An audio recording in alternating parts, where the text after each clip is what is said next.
소방공무원 수험생 여러분 안녕하십니까? 오소방 채널에서 소방공무원 강의를 진행하는 이종우라고 합니다. 자, 이번 시간에는요, 여러분들 뭐를 할 거냐면 그 별표 6 있죠? 5개 탱크 저장소부터 해서 뒤쪽에 별표 간단하게 보고요. 그리고 화재조사법까지 해서 법규도 정리를 한번 맞춰보도록 하겠습니다. 아셨죠? 어서 별표 6을 한번 보겠습니다. 자, 5개 탱크 저장소 나와 있어요. 위치구조 설비 기준이라고 나와 있고, 먼저 요거 나와 있죠. 뭐 안전거리 제주소와 동일하다. 자, 보유공지 여러 번 나왔습니다. 500배 이하일 때 3, 5, 9, 그죠? 12, 15 이렇게 간다 그랬죠.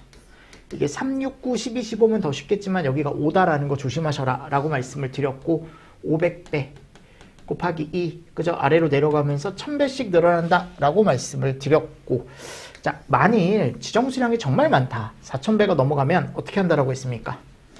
탱크가 이렇게 있으면 여기 지름 D가 있고 높이 H가 있다. 자, 두 개 중에 비교해서 큰 값으로 한다라고 제가 얘기를 했었죠.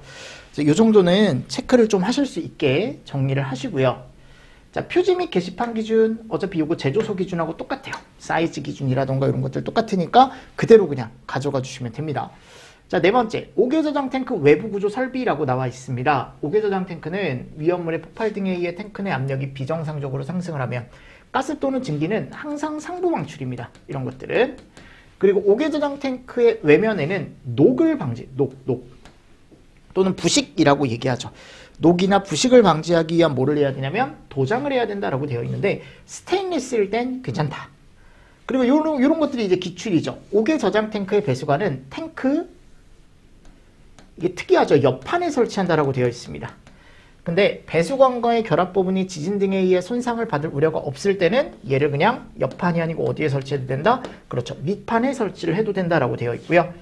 네 번째, 지정 수량이 10배 이상인 5개 탱크 저장소에는 피레침, 공통기준이라고 그랬죠. 피레침 10배.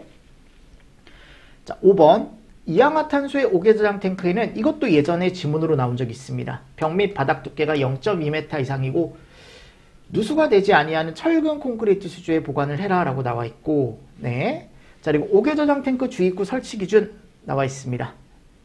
주입구에 대한 기준 한번 읽어보시고요. 자, 그리고 나서 여기 최근에 얘가 나왔죠. 펌프 설비. 그래서 펌프 설비 기준은 펌프 설비 주위에 보유 공지에 대한 기준이 나와 있는데, 이게 3m 이상의 공지를 보유해라. 근데 방화상 유효한 격벽이 있는 경우와 육류 위험물 또는 지정 수량 10배 이하의 위험물을 펌프 설비를 내가 만일 5개 저장 탱크의 펌프 설비에 있어서는 우리가 보유 공지가 필요가 없다라는 게 나와 있고, 그리고 펌프 설비로부터 5개 저장 탱크까지 사이에는 5개 저장 탱크 원래 보유 공지 너비의 3분의 1 이상의 거리를 유지를 해줘라 라고 나와 있고요. 그리고 펌프 설비는 바닥에 그대로 올리는 게 아니고 기초 위에 고정을 해줘라 라고 되어 있고, 맞죠 여러분들? 그리고 펌프 및 이에 부속하는 전동기를 위한 건축물, 펌프실의 벽, 기둥, 바닥포는 불연 재료로 해라 라고 되어 있죠. 그리고 펌프실의 지붕을 폭발력이 위로 방출될 정도의 가벼운 불연 재료로 해라 라는 말도 있고요. 창밑 출입구에는 갑종과 을종, 유리는 망임유리. 맞죠 여러분들?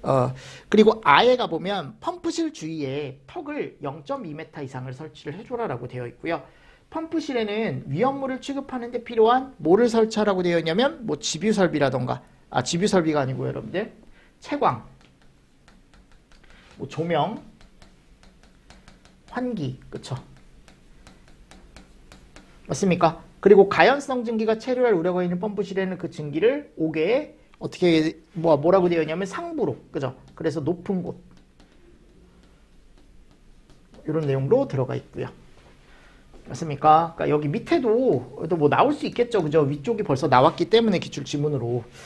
그래서 정리를 해주시고, 통기관도 최근에 나왔습니다. 그래서 통기관 설치 기준이 있고 밸브 없는 통기관 기준이 있고, 자, 밸브 없는 통기관에 갔을 때 직경은 몇 mm 이상이에요? 요거? 그렇죠. 30mm 이상이고 45도 이상 구부려라 라고 되어 있죠. 그리고 대기 밸브를 부착한 통기관은 5kPa 이하의 압력차로 작동할 수 있어라 라고 되어 있습니다. 네, 이 정도 보시면서 넘어가 주시면 됩니다. 자, 그리고 이제 방유제 기준이 나와요. 방유제 기준. 방유제 용량은 제가 몇 프로라 그랬죠? 하나 있으면 110%, 두 개 이상 있어도 최대의 110%. 자, 방유제 높이 몇 메타죠? 0.5에서 3. 두께가 0.2. 지하의 묻는 깊이는 1.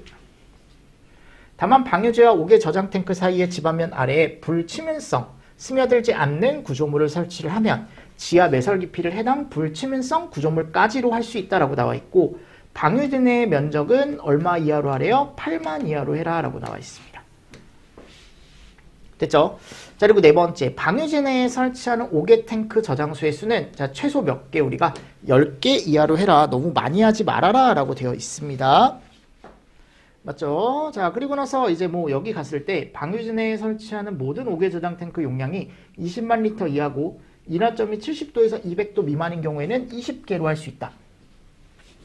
뭐 이런 것도 나와 있고요. 다섯 번째, 방유제 외면의 2분의 1 이상은 자동차가 통행할 수 있게 우리가 3m 이상의 노면폭을 확보한 군의 도로에 직접 접속하게 해야 된다. 그래서 군의 도로는 3m. 그리고 방유제는 탱크 측판으로부터 다음 거리를 유지할 수 있을 것, 뭐 200도 이상인 위험물은 취급하는 것에 있어서는 그러하지 않다. 그래서 15m 미만일 때는 우리가 3분의 1, 여기가 2분의 1, 15m 이상이면, 그래서 예를 들어 이게 나와 있는 거죠. 이게 탱크가 이렇게 있는 거예요. 그리고 얘가 뭐냐면 이제 방유제거든요. 그러니까 지금 뭐가 나와 있는 거냐면 요 거리가 나와 있는 거예요. 요 거리. 요 거리. 탱크 측판과 방유제 사이의 거리. 그러니까 보유공지랑은 다른 개념입니다. 아셨죠? 보유공지랑은 다른 개념이에요. 그래서 이런 기준이 있다라는 거. 됐습니까? 자, 그리고 나서 이제 우리가 여기 7번에 가보면, 7번에 가보면 방유제는 철근 콘크리트로 하고, 그리고 방유제와 옥외 저장 탱크 요 사이죠. 요 사이. 요 사이에는 지표면을 우리가 뭐라고 되어 있냐면 불치면성, 즉 스며들지 않는 재료, 그리고 타지 않는 불연성, 뭐 이런 재료로 설치를 해줘라라고 되어 있습니다. 그죠? 그리고 이 방유제가 있는데 용량이 정말 많은 방유제일 땐 1000만 리터 이상일 땐 1000만이죠. 1000만. 꼭 뭐를 싸주라고 되어 있냐면 요 주변에다가 이제 간마기 뚝이라는 걸 이렇게 한 번 더 싸줘라. 그러니까 1차적으로 막아주는 거예요. 간마기 뚝을 설치를 해줘라라고 되어 있습니다. 자, 그리고 계단 경사로 기준이 있었죠. 요게 이제 몇 메타를 넘을 때, 1m를 넘을 때, 높이가 1m를 넘는 방유제나 간마기 뚝이 있으면 우리가 이제 계단 경사로를 50m마다 설치를 해줘라라는 기준이 또 있었죠. 기억하십니까? 오케이. 됐습니다. 자, 그리고 별표 8 보겠습니다. 지하 탱크 저장소의 위치 구조 및 설비 기준입니다. 자, 우리는 지하 탱크 저장소는 지면 하에 설치된 전용실에 설치를 해줘야 된다라고 되어 있고요. 두 번째, 탱크 전용실에 설치하지 않아도 되는 기준은 아래 기준을 모두 만족을 해야 된다. 이거는 이제 전용실 안에 넣지 않아도 되는 거죠. 사류 위험물만 해당을 하고, 어떤 기준에 만족을 해야 되냐면 거기 첫 번째 가보시면 거기 보십시오. 10m, 그죠? 그래서 당해 탱크를 지하철, 지하가 지하 터널로부터 수평거리 10m 이내의 장소 또는 지하 건축물 내의 장소에 설치하지 않을 것이라고 되어 있고, 그리고 탱크의 위쪽에 이제 뭐가 덮어져 있어야 되냐면 뚜껑이 덮어져 있어야 되는데 그 뚜껑 사이즈가 각각 0.3, 0.6씩 크고 두께가 0.3 이상이어야 돼요. 그래서 뚜껑에 걸리는 중량이 직접 탱크에 영향을 주면 안 되고, 탱크를 어디 위에 설치하랍니까? 기초 위에 설치를 하랍니다. 그리고 당해 탱크를 지하에 가장 가까운 벽, 피트, 가스관 등의 시설물 및 대지 경계선으로부터 또 얼마 이상 띄우라고 되어 있냐면 0.1m 이상 띄어라 라고 되어 있습니다. 그래서 이때 이 부분에 매설을 해줘라 라고 되어 있어요. 이 숫자들 여러분들 시험 문제 나올 수 있다 그랬죠, 그죠? 시험 문제 나올 수 있으니까 같이 정리하시면서 넘어가 주시면 됩니다. 미안해요, 여러분들. 0.6. 자, 그리고 여기 0.6입니다. 0.6. 그리고 아래 이 전용실 기준, 여기가 다 0.1이죠. 0.1. 그죠? 그리고 떨어진 곳에 설치하고 지하 저장 탱크와 탱크 전용실과의 또 안쪽과의 사이는 요게 또 0.1. 여기가 다 0.1입니다. 그리고 입자지름 5mm 이하의 마른 자갈분을 채운다라고 되어 있었죠. 그죠? 그래서 이런 기준도 숫자 기준이니까 여러분들이 전용실 기준은 조금 정리를 해주시는 게 좋습니다.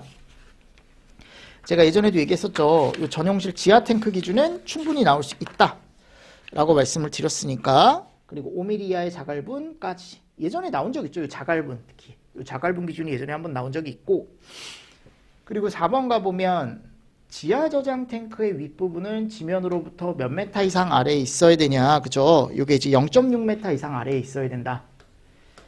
그리고 두 개를 인접해서 설치하면 상호간에 1m 이상의 간격이 있어야 되고 100배 이하일 땐 0.5m만 띄면 된다. 그리고 표지 설치해줘라 라고 되어 있고요. 그리고 누설 검사관 기준이 있습니다. 보이십니까? 자, 이 누설 검사관 기준은 우리가 일단 4개를 설치를 해줘라. 4곳 이상에 이제 설치를 해줘야 되고요. 자, 첫 번째 갔을 때 이제 뭘로 설치를 해줘라 라고 나와 있냐면 이중관으로 꼭 설치를 해줘라 라고 나와 있습니다. 그리고 재료 기준이 나와 있는데 요게 이제 금속이나 경질 합성 수지. 금속이나 경질 합성 수지. 그죠? 그리고 관은 탱크 전용실의 바닥 또는 기초까지 끝까지 아래로 내려오게 해야 되고요. 탱크 중심까지 높이 부분에는 소공이 뚫려 있어야 돼요. 조그만 구멍이 뚫려 있어야 된다라고 생각을 하시면 되고요. 상부는 물이 침투하지 아니하는 구조로 하고 뚜껑은 검사 시에 어렵게가 아니고 쉽게. 요거 어렵게로 한번 바꿔서 나온 적 있다라고 말씀드렸죠. 그러니까 이 누설 검사관 기준도요. 충분히 시험 문제가 나올 수 있습니다. 기출이니까. 자, 다음 이제 간이 탱크. 제가 작년부터 계속 얘기하는 게 요 간이 탱크. 한번 나올 것 같은데 간이 탱크 기준이. 그래서 요 정도는 정리를 조금 해주시면 좋습니다. 그래서 간이 탱크는요. 옥내가 아니고 바깥쪽에 설치를 해줘야 되고요. 하나의 간이 탱크 저장소에 설치하는 간이 탱크는 10개 이하로 합니다. 그리고 동일 품질 2개 이상 설치하면 안 되고요. 그리고 간이 저장 탱크는 지면 또는 가설대에 고정을 하고 옥 외에 설치하는 경우에 너비 몇 메타 이상의 이제 공지를 돌아라고 되어 있냐면 1m 이상의 공지를 돌아라고 나와 있고요. 그리고 탱크와 전용실, 만약 전용실 안에 두는 경우는 벽과 0.5m 이상을 띄어라 라고 되어 있습니다. 그리고 간이 저장 탱크는 말 그대로 간이기 때문에 양이 많지 않죠. 600리터 이하다 라고 되어 있습니다. 다섯 번째, 간이 저장 탱크에는 다음 강목의 구분에 따라 기준에 적합한 밸브 없는 통기관 또는 대기 밸브를 부착한 통기관을 설치를 해줘야 된다. 자, 밸브 없는 통기관의 지름, 자, 요게 이제 25mm. 아까 5개 탱크 저장소의 통기관하고 조금 별도로 보시면 좋겠죠. 그리고 얘가 1.5m 이상. 그죠? 선단 높이. 선단은 수평면에 대해 아래로 45도 이상 구부리고, 여기도 인화방지 장치, 가른 눈에 구리 막 나오면 인화방지 장치를 설치를 해줘라 라고 나와 있습니다. 됐죠? 간이 탱크는 꼭 정리를 해주시고, 주유 취급소도 마찬가지입니다. 다음에 가보면. 일단 주유 공지와 급유 공지는 당연히 정리를 하셔야겠죠.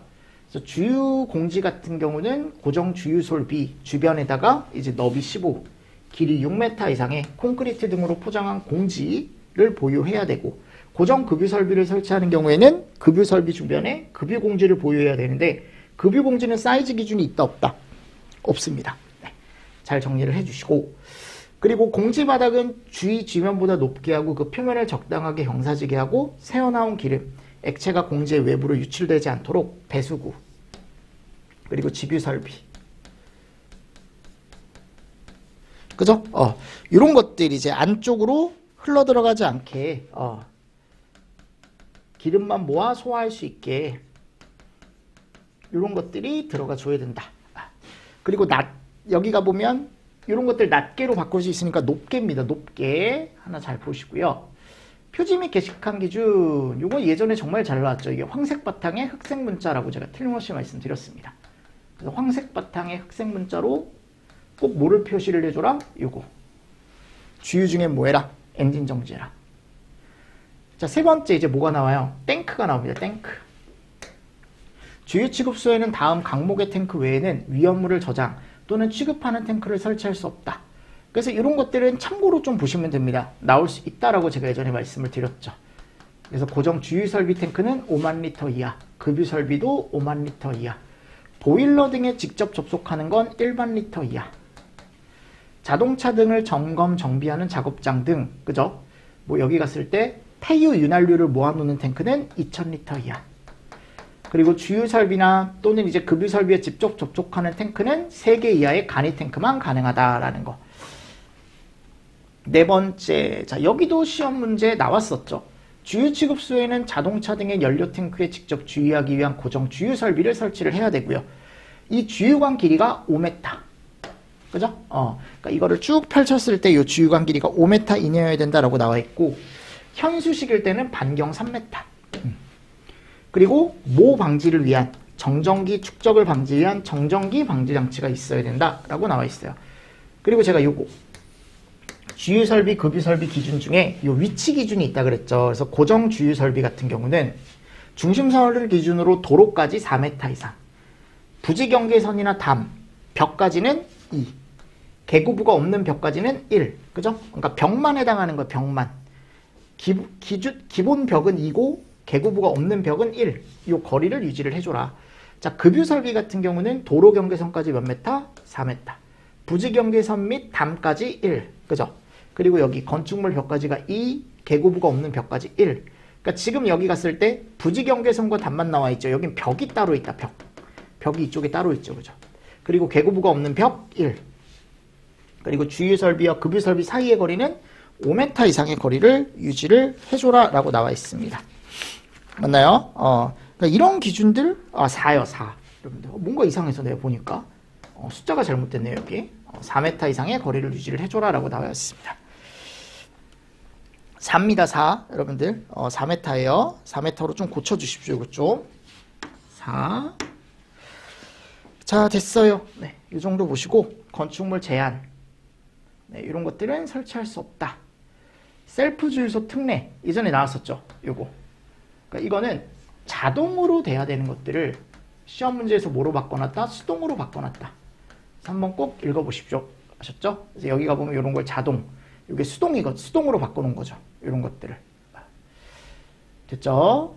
그리고 여기 갔을 때 뭐 다른 것들은 여기도 나와있죠. 자동, 이걸 수동으로 바꿔놨다고. 그리고 담 또는 벽 기준, 요거 2m 요 기준 정도. 그러니까 이 정도 알고 있으면 일단은 기출 문제는 다 해결이 가능합니다.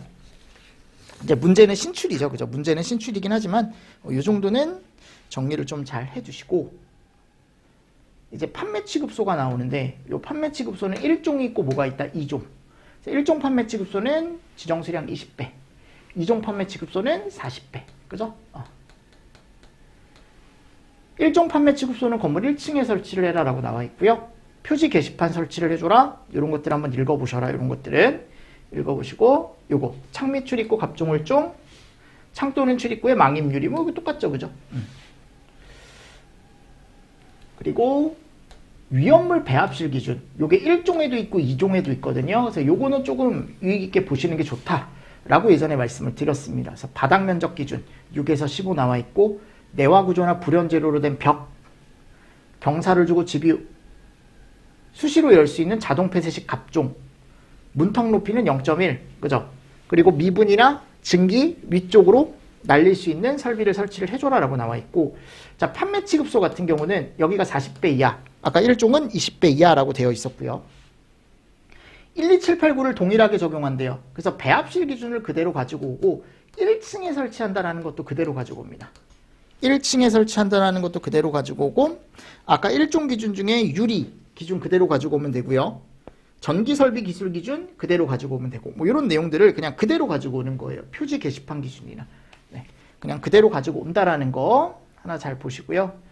그리고 제조소 등에는 설비를 3가지 설치한다 그랬죠. 소화, 경보, 피난. 그죠? 이렇게.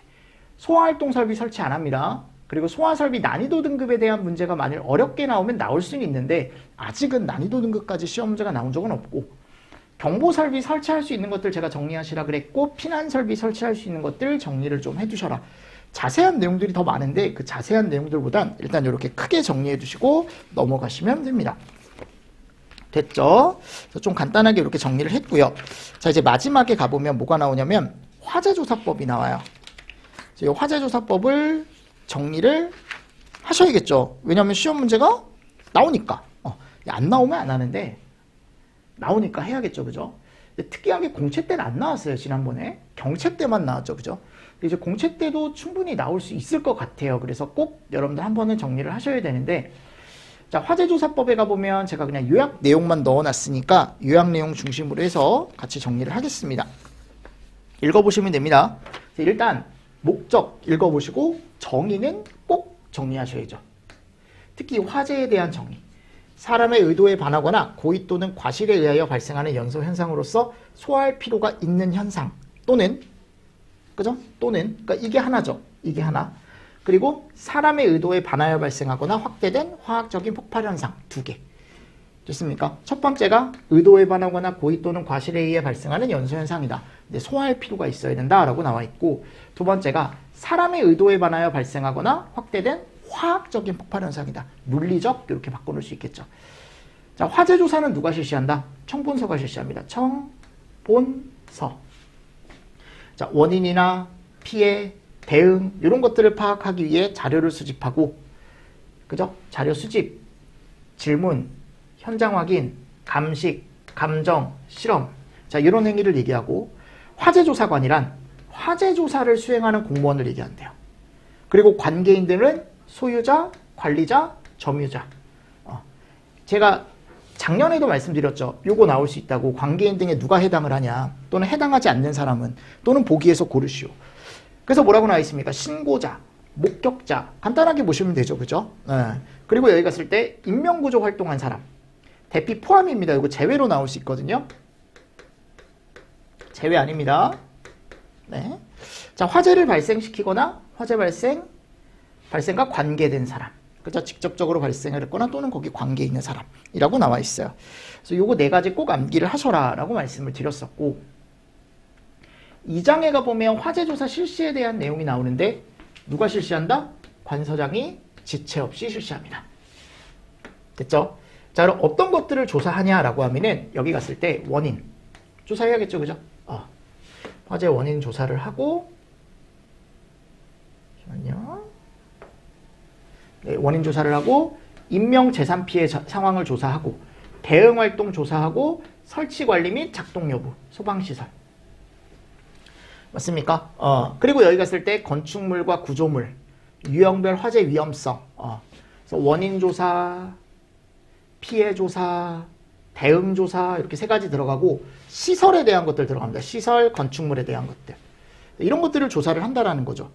당연히 소방 대상물에서 발생한 화재 조사를 해야 될 거고, 필요하다고 인정하는 화재 누가? 관서장. 그리고 여기 가보면 이제 조사 내용 및 절차가 나와 있어요. 대통령령에. 기본적으로 인지하는 즉시 해야 되기 때문에 출동 중에도 조사를 하거든요. 그리고 가서 현장 조사를 하고 조금 더 정밀하게 들어가고 결과 보고라는 게 들어갑니다. 이 순서 정도 보시면 되지 않을까요? 자, 그리고 6조에 가보면 화재 조사를 전담하는 부서가 있대요. 이 부서는 관서장이 당연히 설치를 하고요.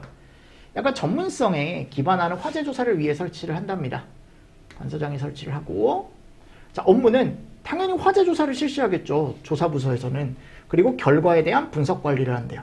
그리고 기술 개발과 조사관 역량 증진, 관리 운영. 네, 한번 읽어보시고, 아무나 못하겠죠. 청장이 실시하는 화재 조사 시험에 합격한 소방 공무원 또는 전문적인 자격을 가진.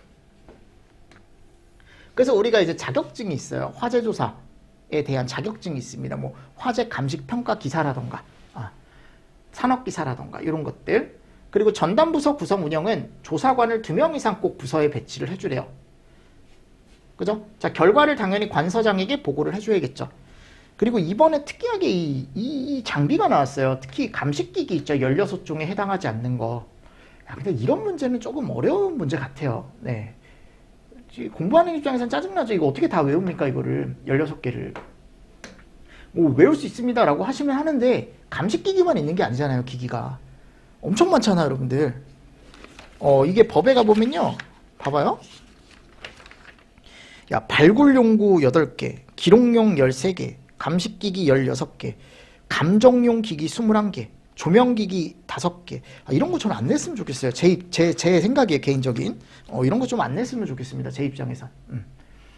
저도 강의하기 좀 당황스럽고 이런 거 나온다고 해서 야, 다 외워라 라고 하기가.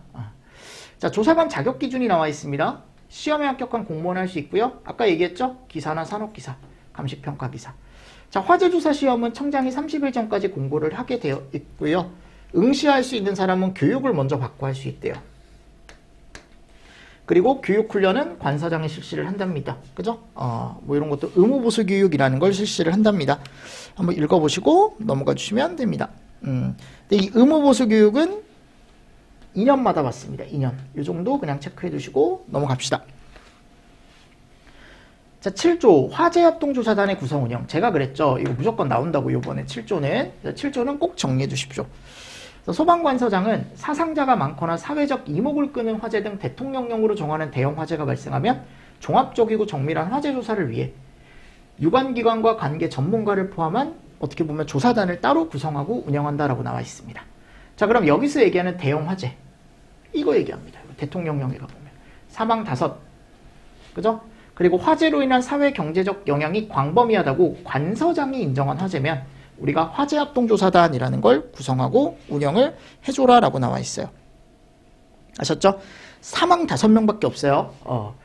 그래서 화재합동조사단에는 이런 사람들이 들어간답니다. 이런 사람들이 들어갈 수 있다라고 나와 있습니다. 됐습니까? 그래서 화재합동조사단에 대한 내용은 여러분들이 꼭 정리를 해주시면 좋고, 네, 이 정도 정리를 해주십시오. 이게 왜냐하면 보고 규정에도 이 내용이 있거든요. 화재조사 보고 규정에도. 근데 지금은 이렇게 그냥 간단하게 나와 있으니까 이 화재합동조사단 단원을 누가 할 수 있는지와 대형 화재에 어떤 게 해당하는지 이 내용 위주로 그냥 정리를 해주시면 되고요. 돈 줄 수 있답니다. 자, 화재 현장 보존하래요. 네. 그래서 통제구역이라는 걸 이제 설정을 해서 관서장이 우리 관련된 사람 외에는 못 들어오게 할 수 있다라는 게 나와 있고요. 자, 표지를 설치를 해주랍니다. 이것도 시험지 나올 수 있다 그랬죠? 통제구역을 왜 설정을 했고 주체가 누군지, 설정 범위는 여기서부터 여기까지가, 설정 기간은 언제부터 언제까지다, 이런 식으로. 그리고 상황이 해제가 되면 지체 없이 어떻게 보면은 뭐를 해야 될까요? 보존 조치를 해제해야 될 거고요. 자, 출입조사할 수 있습니다. 소방관서장이 관계인에게 보고 또는 자료 제출 명령 또는 질문을 할 수 있답니다. 관계인 출석할 수 있고요. 그죠? 출석 3일 전까지 이런 것들을 알려주래요. 읽어보십시오. 이런 것들. 그리고 수당과 여비를 또 지급을 해줄 수 있답니다. 이런 내용들 간단하게 읽어보셔도 될 것 같아요. 이 정도는. 그리고 증거물 수집에 대한 내용도 나와 있습니다. 관서장이 한다. 지금 다 관서장이 한다라고 나와 있어요. 이런 것들. 그리고 협력하래요. 네, 협력하고 증거물 수집에 대한 내용이 또 들어가 있고요. 그리고 결과 공표. 요거는 이제 관서장이 하랍니다. 결과에 대한 걸. 읽어보시고요. 뭐 결과 통보, 증명원 발급 다 관서장이 한다라고 나와 있어요. 자, 그리고 기반 구축에 가보면 감정기관의 지정 운영이라고 나와 있는데 이 감정기관을 지정하고 운영하는 사람은 청장입니다. 아셨죠? 과학적이고 전문적인 화재 조사를 위해 이런 것들을 만든대요. 그러면 감정기관에 드는 비용은 청장이 전부나 또는 일부를 지원을 해준다라고 나와 있고요. 거짓이나 부정한 방법으로 지정을 받은 경우에 청문 사유에 해당을 하며 감정기관 취소에 어떻게 보면 처해질 수 있다. 그리고 감정기관엔 요 정도의 시설과 요 정도의 인력이 있어야 된답니다. 보실 거면 인력 기준 보시는 게 낫겠죠. 그죠? 그래서 주인력 2명, 아래에 있는 사람, 보조인력은 아래에 있는 사람 3명 이상. 그래서 누가 할 수 있는지 나와 있습니다. 감정기관은 아직은 안 나왔는데 충분히 나올 수 있습니다. 감정기관에 대한 내용도 충분히 나올 수 있고, 요번에 벌칙이 나왔죠. 네, 벌칙이 나왔는데 가로치기 문제로 내용을 주고 요게 300만 원 이하의 벌금인지 200만 원 이하의 과태료인지 요거를 구분하는 문제. 어차피 2개밖에 없거든요. 요 2개 나와 있는 거 정도 정리를 좀 해주시면서 넘어가 주시면 되지 않을까요? 조사법은 요 정도만 보시면 됩니다. 심플하게. 너무 많은 내용 말고 요걸로만 정리하셔도 충분히 이 안에서 여러분들 시험 문제가 걸리지 않을까라고 저는 생각을 하고요. 저는 생각을 하고, 자, 이렇게 하면 제가 법규를 좀 빠르게 봤습니다. 법규를 좀 빠르게 봤고요. 학도 제가 어제 마쳤고 강의를, 그죠? 법도 오늘 마쳤습니다. 법을. 그래서 제가 한 2주 정도, 3주죠. 3주 정도 이거 정리를 한번 그냥 쭉 한번 해보자. 가로치기로. 제가 말씀을 해서 종강을 했고, 이제 12월부터는 책이 하나 더 아마 나올 겁니다. 그래서 모의고사라고 해가지고 레벨업 모의고사가 나오면 그 모의고사에 대한 해설을 한 달 동안 좀 진행을 해보도록 하겠습니다. 그래서 한 달 동안 진행하고 1월부터는 이제 실전 모의고사 과정으로 들어갈 거예요. 그래서 레벨 1을 12월에 하고 그리고 1월에는 레벨 2 이런 식으로 해서 그때는 좀 문제를 더 많이 드리겠습니다. 문제를 좀 더 많이 어떻게 보면 넣어서 제가 20회차 문제를 구성을 해서 문제집을 하나 만들 거다라고 말씀을 드렸죠. 그래서 레벨업 모의고사는 만일 뭐 구입하실 분들은 제가 링크나 이런 것들 올려드리면 그쪽에서 구입을 하시면 되고 아니면 그냥 제가 여기다 띄워드리니까 다 띄워드려요. 문제. 답 다 띄워드리니까 여러분들이 그거 보시면서 이런 식으로 내가 풀 수 있는지 또는 풀 수 없는지 여부 체크해 주시면 된다라고 말씀을 드렸죠. 그래서 이게 이제 출간이 완료가 되면 제가 공지사항에 올려놓을 테니까 그 이후에 이제 제가 해설 강의로 여러분들하고 또 강의를 또 진행을 하겠습니다. 여러분들 수업 들으시느라 수고 많으셨습니다. 수고하셨습니다.